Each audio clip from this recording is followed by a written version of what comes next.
여러분, 컴퓨터 화면 속 건물이 8층에서 무너집니다. 설계대로 기울어진 벽체가 자체 하중을 견디지 못하고 그냥 쏟아지는 겁니다. 시뮬레이션 결과를 바라보던 엔지니어들은 한동안 말을 잇지 못했습니다. 계산을 다시 돌려봐도 결과는 같았고 누구도 해결 방법을 찾지 못했습니다. 싱가포르 정부가 발주한 이 초대형 프로젝트. 문제는 건물의 기울기가 52도였다는 겁니다. 수백 년에 걸쳐 천천히 기울어진 피사의 사탑보다 10배 가까이 더 기울어진 각도였습니다. 전 세계 글로벌 건설사들이 몰려들었지만 결국 백기를 들고 돌아간 겁니다. 이건 물리적으로 불가능하다. 그런데 그때 단 한 곳이 그 도면을 다시 집어들었습니다. 바로 한국의 쌍용건설이었죠. 근데 진짜 놀라운 건 그 다음이에요. 전 세계가 최소 48개월은 걸릴 거라던 공사. 쌍용건설은 그 불가능한 건물을 단 28개월 만에 완공해버립니다. 도대체 한국 기술진은 어떻게 중력의 방향 자체를 거슬러버린 걸까요? 오늘은 그 이야기를 아주 쉽고 재밌게 풀어드리겠습니다. 자, 시간을 2006년으로 거슬러 올라가 보겠습니다. 그해 싱가포르 정부가 중요한 결정을 내렸습니다. 마리나베이 해안가에 초대형 복합 리조트를 짓겠다는 계획이었어요. 오랫동안 카지노를 금지해온 싱가포르가 방침을 바꾸고 국가 차원에서 직접 밀어붙이는 사업이었거든요. 호텔 객실만 2,500개, 거기에 카지노, 쇼핑몰, 컨벤션 센터, 박물관까지 한 부지에 몰아넣는 규모였습니다. 그런데 발주처가 내건 설계 조건이 건설 업계를 뒤집어 놓았습니다. 3개의 고층 타워 위에 거대한 배 모양의 구조물을 얹어야 했거든요. 여기까지는 어렵지만 불가능한 이야기는 아니었습니다.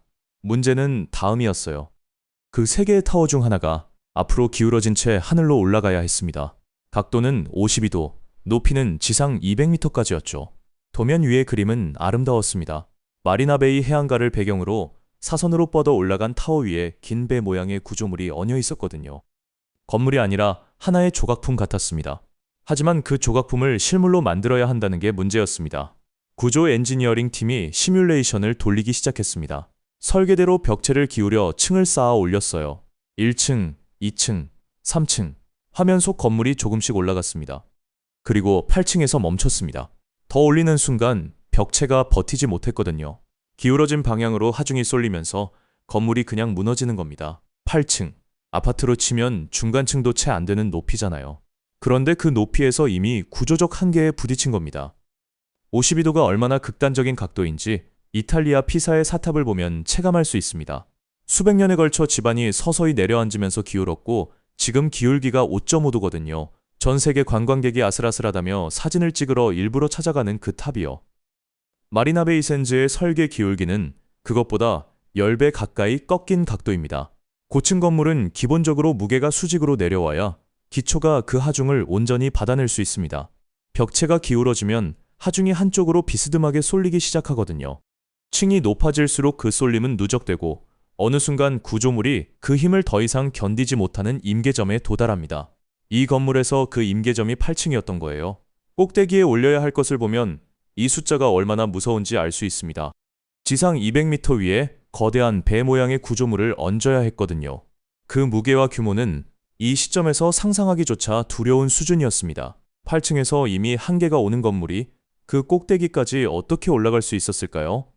더 무서운 건 52도 기울기의 초고층 건물을 지은 선례가 당시 건설공학 역사에 아예 없었다는 겁니다.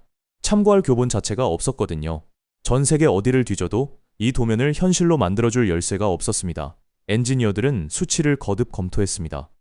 다른 결론이 나오길 기다렸겠지만 나오지 않았어요. 이 건물 설계대로 지으면 완성되기 전에 무너진다. 그 결론을 뒤집을 방법을 찾아야만 했습니다. 그렇다면 이 도면을 들고 세계 앞에 나온 사람은 도대체 누구였을까요? 이 도면을 만든 사람은 세계적인 건축가 모세 샤프디입니다. 발주처는 전 세계 정상급 건축가들을 초청해 설계 경쟁을 붙였거든요. 그 경쟁을 뚫고 최종 선정된 사람이 모세 샤프디였어요. 이스라엘 태생으로 캐나다에서 활동하던 그는 이미 세계 건축계에서 독보적인 이름이었습니다. 1967년 캐나다 몬트리올 세계박람회에서 그의 이름을 세계에 알린 작품이 나왔거든요. 헤비타트 67이라는 주거단지였습니다. 콘크리트 박스들이 서로 어긋나고 겹치며 만들어내는 독특한 집합주거 건물로 당시 건축계에서 본 적 없는 발상이었죠. 마리나 베이 샌즈도 그의 방식대로 나왔습니다. 앞서 말씀드린 대로 3개의 고층 타워를 나란히 세우고 그 위에 거대한 배 모양의 스카이파크를 얹는 구조였어요. 그런데 여기서 그냥 세우면 밋밋하다는 듯 타워 중 하나를 앞으로 기울여 놓은 거거든요. 시각적으로는 정말 강렬한 선택이었습니다. 하지만 그 선택이 이 프로젝트를 지구상에서 가장 어려운 건설 현장으로 만들어버렸습니다. 입찰 공고가 나자 전 세계 네로라 하는 건설사들이 몰려들었습니다. 계약 금액만 7억 6천만 달러였거든요. 이 프로젝트를 수주하면 회사 이름을 전 세계에 날릴 수 있는 기회였던 셈이죠. 설계도를 받아들고 숫자를 계산해보기 전까지는요. 그런데 설계도를 받아든 건설사들이 하나씩 빠져나가기 시작했습니다. 유럽의 대형 건설사들이 먼저 나섰다가 구조 계산을 돌려보고 설계대로 지을 방법이 없다는 결론을 냈습니다. 기울어진 벽체를 어떻게 버티게 만들 것인지, 하중을 어떻게 분산시킬 것인지 아무도 답을 찾지 못했거든요. 한 곳이 손을 들고 나가면 다음 건설사가 들어왔고 그 건설사도 얼마 지나지 않아 자리를 떴습니다. 미국의 전문 시공사들도 마찬가지였어요. 아시아 각국의 굵직한 업체들도 도전했다가 결국 포기했습니다. 최종적으로 14개 글로벌 건설사가 이 도면 앞에서 백기를 든 거예요. 물리적으로 불가능하다는 결론이 무려 14번이나 반복된 겁니다. 발주처는 최악의 상황에 놓였습니다. 세계 최고의 건축가가 만든 설계도가 있었고 공사를 위한 천문학적인 예산도 마련돼 있었거든요. 그런데 이 건물을 지어줄 시공사가 없었습니다. 도대체 이 상황을 어떻게 풀어야 했을까요? 더 심각한 건 시간이었습니다. 싱가포르 정부는 이미 완공 시점을 공개적으로 발표한 상태였고 카지노 운영 라이선스도 일정에 맞춰 나와 있었어요. 시공사가 없으면 프로젝트 전체가 무너지는 아찔한 상황이었습니다. 그때 한 건설사가 손을 들었습니다. 한국의 쌍용건설이었죠. 전 세계 건설 업계가 반신반의했습니다. 글로벌 거인들이 불가능하다고 도망친 현장에 한국의 건설사가 도전하겠다고 나선 거니까요. 하지만 쌍용건설은 이미 답을 갖고 있었습니다. 아무도 찾지 못한 그 답을요. 발주처마저 손을 놓아버린 이 최악의 상황에서 한국기술진은 어떻게 이 중력의 저주를 풀었을까요? 자, 한국기술진이 찾아낸 답은 건물이 쏟아지는 방향과 정반대에서 출발했어요. 건물이 앞으로 쏟아지려 한다면 보통은 뒤에서 받쳐주는 방식을 먼저 떠올립니다. 외벽에 거대한 지지대를 설치하거나 건물 바깥에 별도의 구조물을 세워 버티는 거거든요. 전 세계 엔지니어들 대부분이 처음 검토한 방법이기도 했죠. 그런데 마리나베이 해안가에서는 이 방식이 불가능했습니다. 건물 바깥에 지지 구조물을 세울 공간이 아예 없었거든요. 한쪽에는 바다가 있었고 다른 쪽에는 이미 다른 건물들이 자리를 잡고 있었습니다. 발주처의 설계 자체가 그 틈을 허용하지 않았던 거예요. 그래서 쌍용건설은 방향을 완전히 바꿉니다. 밖에서 밀 수 없다면 안에서 당긴다. 원래 포스트 텐션이라는 이 공법은 교량건설에서 쓰는 기술이거든요. 다리를 놓을 때 콘크리트 상판이 자체 무게로 아래로 처지려는 힘이 생깁니다. 도대체 어떻게 이 거대한 하중을 안에서 잡아줄까요? 콘크리트 안에 굵은 강철선을 심어놓고 그 선의 양끝을 유압 장비로 팽팽하게 잡아당긴 뒤 단단히 고정하는 겁니다. 잡아당겨진 채로 고정된 강연선은 콘크리트가 굳고 난 뒤에도 계속 당기는 힘을 유지하거든요. 그 힘이 구조물을 안에서 꽉 붙잡고 버티는 겁니다. 쌍용건설은 이 원리를 기울어진 건물 벽체에 그대로 이식했습니다. 건물이 앞으로 쏟아지려는 힘을 벽체 안에 박아넣은 강연선이 뒤에서 팽팽하게 잡아당겨 맞서는 거거든요. 당기는 힘과 쏟아지려는 힘이 정면으로 부딪히면서 건물이 스스로 균형을 잡게 됩니다. 수직으로 선 건물에서도 충분히 까다로운 작업을 52도 기울어진 벽체 안에서 기어코 해낸 거예요. 강연선 한 다발의 강도는 일반 철근의 5배에 달합니다. 그 엄청난 강연선을 기울어진 타워 벽체 안에 최대 96개나 심어 넣었거든요. 각각의 선이 팽팽하게 당기며 건물 전체가 앞으로 쏟아지려는 힘을 악착같이 버텨냅니다. 이게 왜 기가 막힌 일이냐면요. 이 강연선을 고정하는 앵커가 건물 지하 4m에서 5m 깊이에 단단히 박혀 있거든요. 지상 200m 높이에서 쏟아지려는 끔찍한 하중을 지하 5m에 박은 앵커가 낚아채듯 잡아주는 겁니다. 건물 전체가 하나의 팽팽한 활시위처럼 당겨지는 상태가 되는 거죠. 활시위가 팽팽할수록 화살이 더 단단히 물려있듯 강연선이 팽팽할수록 건물이 더 단단하게 뼈대를 유지합니다. 같은 원리가 우리 한국에도 있습니다. 바로 거가대교 해저터널이거든요. 거제도와 부산을 잇는 이 터널은 콘크리트 구조물을 바닷속에 가라앉혀 연결하는 방식으로 만들어졌습니다. 그 거대한 바닷물 수압을 버티는 방식이 포스트 텐션과 정확히 같습니다.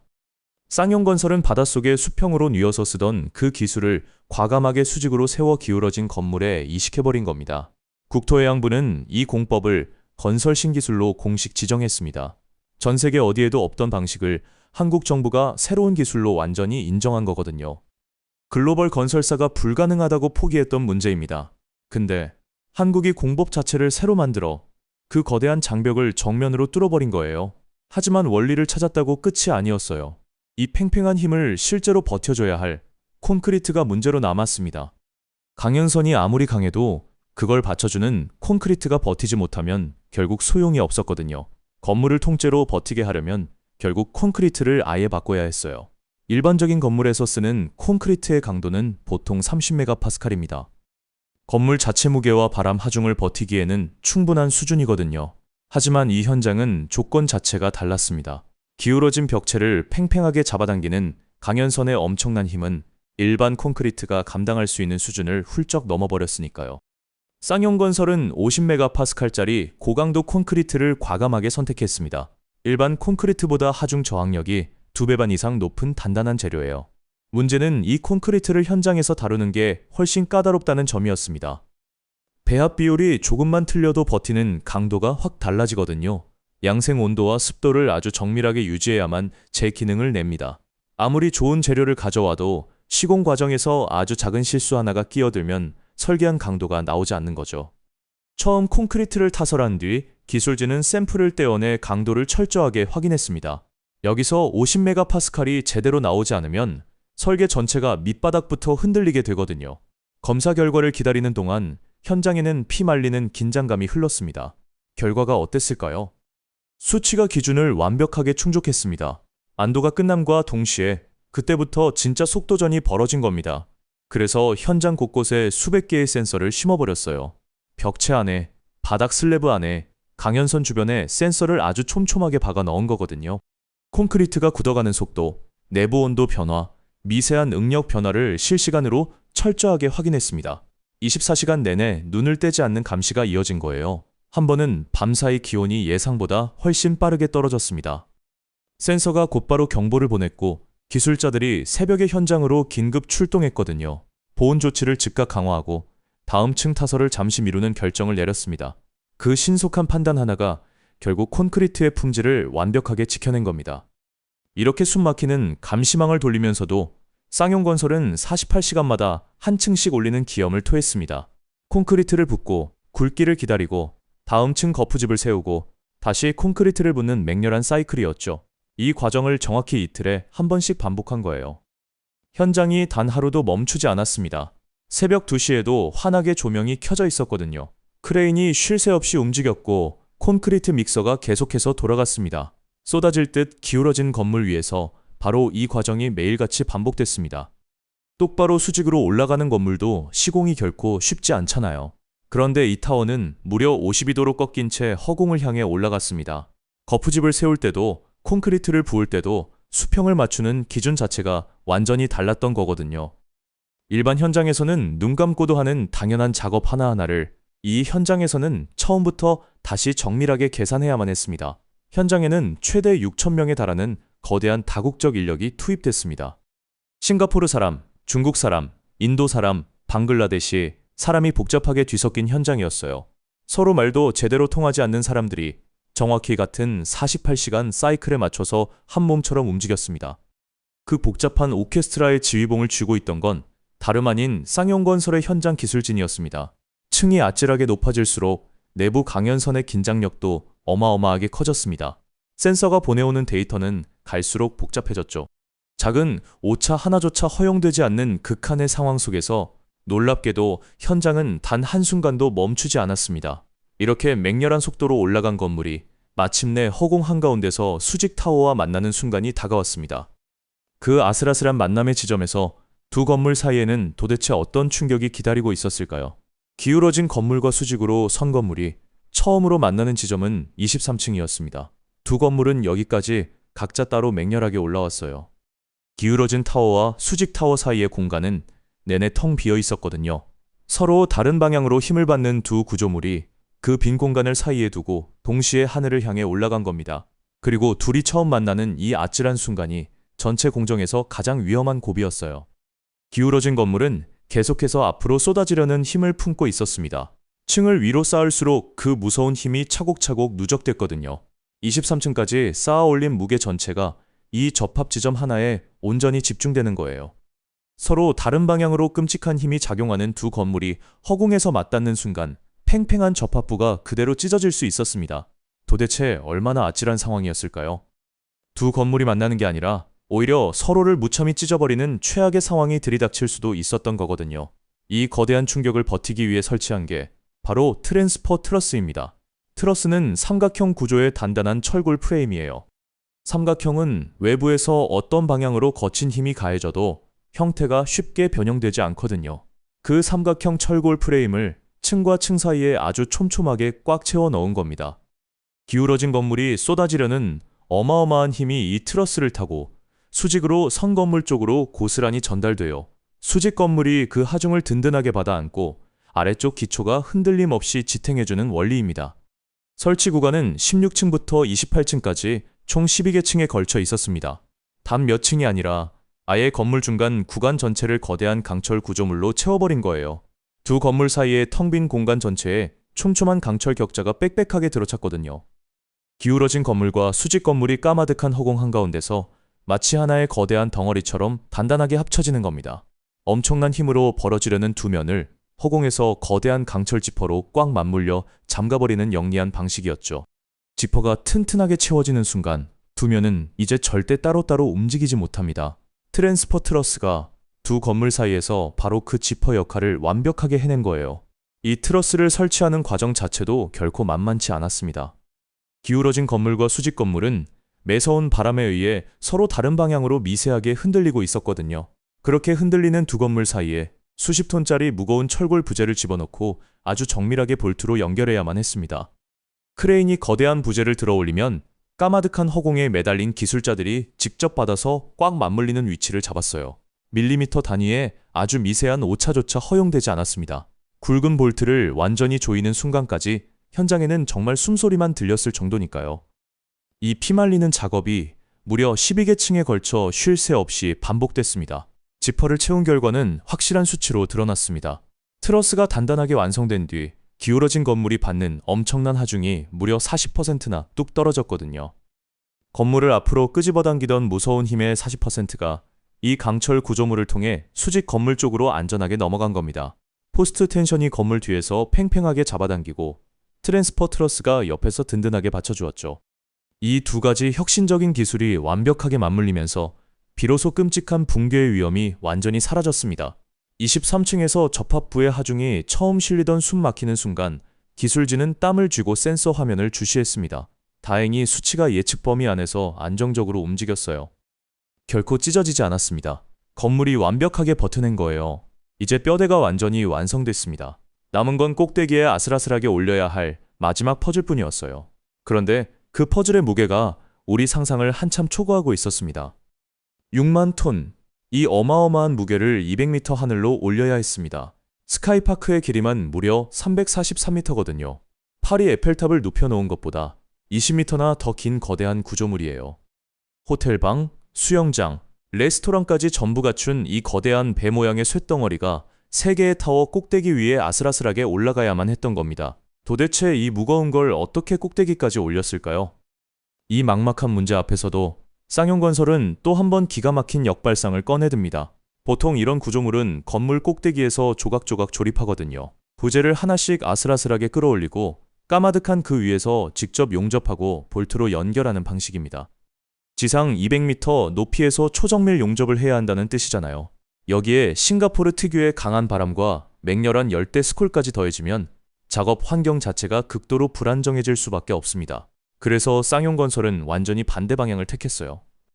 꼭대기에서 위태롭게 조립하는 게 아니라 차라리 지상에서 미리 다 조립한 뒤 한꺼번에 통째로 올려버리자. 지상에서 철골 7,000톤을 먼저 완벽하게 조립했습니다. 정밀한 용접도 지상에서 전부 처리했고 깐깐한 품질 검사까지 지상에서 모두 끝내버렸거든요. 가장 정밀하고 까다로운 작업을 가장 안전한 환경에서 완전히 마친 뒤에 완성된 거대한 구조물을 통째로 들어 올리는 과감한 방식이었습니다. 이걸 들어 올리는 비결은 바로 유압재기였어요. 타워 꼭대기에 단단히 고정된 유압장치가 굵은 강철선을 힘껏 잡아당기면 지상에서 조립해둔 철골 구조물이 허공으로 서서히 올라가는 원리입니다. 한 번에 최대 700톤씩 끌어올렸거든요. 사람과 화물을 꽉 채운 전보 여객기보다 훨씬 더 무거운 쇳덩어리가 유압장치에 이끌려 200m 하늘로 까마득하게 올라간 겁니다. 이 압도적인 기술을 헤비 리프팅 공법이라고 부르는데요. 당시 싱가포르 건설 현장을 통틀어 이 정도 규모로 헤비 리프팅을 시도한 사례 자체가 아예 없었습니다. 허공으로 올라가는 속도는 아주 느리고 신중했습니다. 절대 서두르면 안 되는 작업이었거든요. 거대한 철골 구조물이 정확히 수직을 유지하며 올라가는지 눈을 떼지 않고 확인했습니다. 각 지점의 하중 분포가 균일한지도 센서를 통해 실시간으로 점검했죠. 마침내 조각이 200m 높이에 다다르면 그 위에서 애타게 기다리던 기술자들이 이미 올라간 구조물과 곧바로 연결해냈습니다. 이 피말리는 과정이 수도 없이 반복된 거예요. 거대한 철골 조각이 까마득한 하늘에서 하나씩 완벽하게 맞춰지는 장면은 그야말로 한편의 블록버스터 영화 같았습니다. 마침내 스카이파크가 완성됐을 때 그 위에는 200m 상공에서 싱가포르 해협을 시원하게 내려다보는 수영장이 자리를 잡았습니다. 길이만 150m가 훌쩍 넘는 거대한 인피니티 풀이었거든요. 그곳에 물을 가득 채우는 순간 수영장 하나의 무게만 해도 단숨에 수천 톤으로 불어납니다. 포스트 텐션 강연선과 허공의 트랜스포 트러스, 그리고 이 쇳덩어리를 띄운 헤비 리프팅. 이 세 가지 혁신적인 기술이 모두 한 몸처럼 맞물려 그 어마어마한 무게를 악착같이 견뎌내야만 했던 겁니다. 물론 이 모든 과정이 순조로웠던 건 아닙니다. 거대한 철골을 들어 올리는 내내 변덕스러운 날씨가 발목을 잡았거든요.